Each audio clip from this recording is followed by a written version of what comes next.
Hey guys,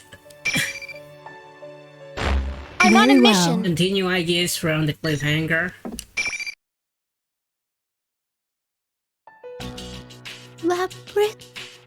Labrys murmured her name to herself. Her head hangs lifelessly as she stared at her mechanical limbs. The shock slowly drained from her pale face, replaced with bitter comprehension. Across from us, the shadow stared at me with piercing, mocking stares. You can't be! I am the same as you. 7th generation anti-shadow suppression weapon. I am the model that came after you. Are you here to seize her? I won't let you! Not when I'm almost free! The shadow turned to its double and cries out impatiently. Tell her, Labrys! Or do you want to be caught and locked in a cramped little box again? Her eyes wander in search of something to settle on and eventually fixate on Yosuke. Though he is still in shock and unable to speak in the heat of the moment, that moment of silence is enough to shatter any hope of a peaceful resolution. Labrys smiled lifelessly and hangs her head. No, don't get me wrong. I was just a little surprised. No, it's okay.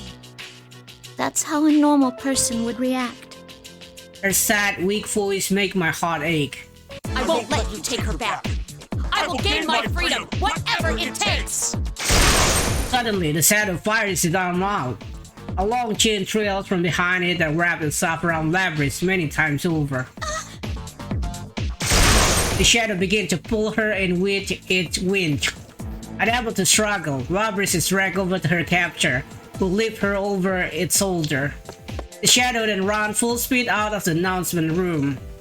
It fled with such explosively velocity that it's hard to believe it was carrying its own weight. Wait!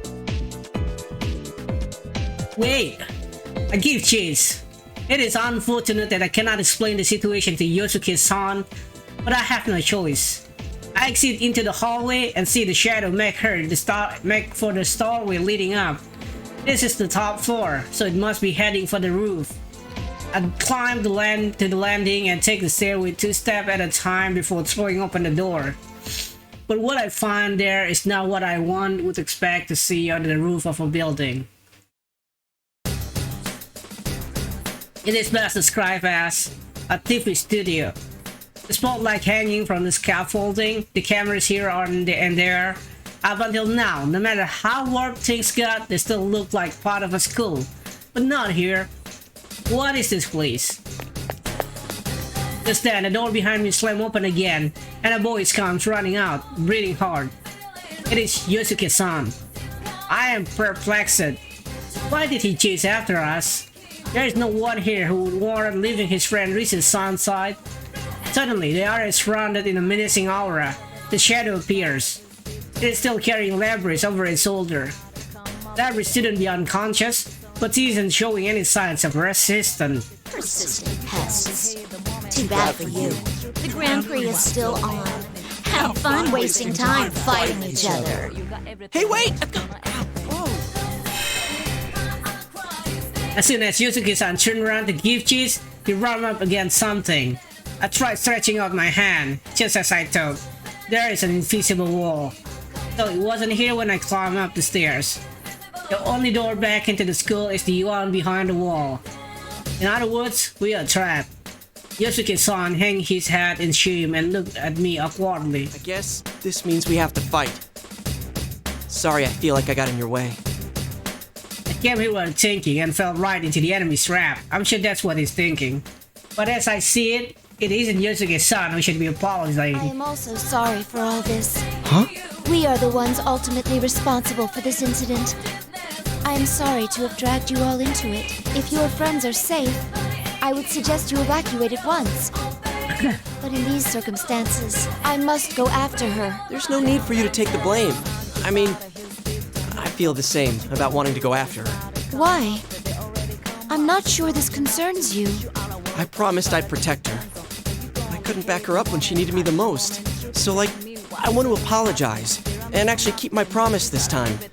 I feel like I can't leave her alone right now. In his eyes, I could see a glimmer of solemnity. I think I should explain certain things to you. I'm not authorized to disclose everything, but I reviewed the important parts for him. That personas and shadow are universal. That they have existed in ancient time, and that there are probably little known battles unpacked all over the world to harness their powers. That I have experience in one such battle and was in fact created for that purpose. I am a weapon given a heart in order to use persona. I explained that Labrys was a prototype, long sealed away, that was lost during a recent incident. Yosuke's-san doesn't seem to swallow all of it, but he listened attentively nonetheless. There are shadows outside the TV too? Who would have thought? I was surprised as well to find out that a world like this was accessible through televisions. Believe me, we were pretty shocked last year too. I looked straight into the boy's eyes without laughing at his attempt to lighten the mood. Only the winner can leave, so we must fight. There is no ignoring that cold fact. I suspect the Shadow set this up to buy time. Don't have a moment to waste. I don't say anything, but Yosuke-san seemed to get the picture. Can you tell me something? What's going to happen to Labrys once you catch her? I cannot answer that. Yeah, I thought so. You did say that she was a weapon after all. Not really surprised you can't talk about it with outsiders. Is that all? I must go get her back. If you cooperate with me, I am sure I can knock you out painlessly. In response to my blunt suggestion, a wry smile appeared on Yosuke-san's face. However, his eyes still have that gleam. Sorry, but I can't back down. Are you really going to fight me? Not to boast, but you would challenge a living weapon? She said she wanted to be free. Hey, I made her a promise. I want to see it through. I guess you could say it's a guy pride thing? He jokes about it, but there is a resolve behind his word. He will not back down from that resolve. What he's really saying is this: my feelings for Labrys are as strong as yours. I smile inwardly, though it does not show on my I face. understand. I accept your challenge.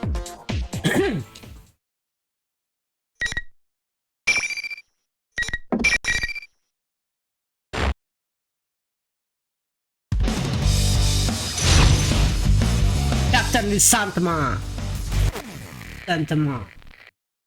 Finals! Fight!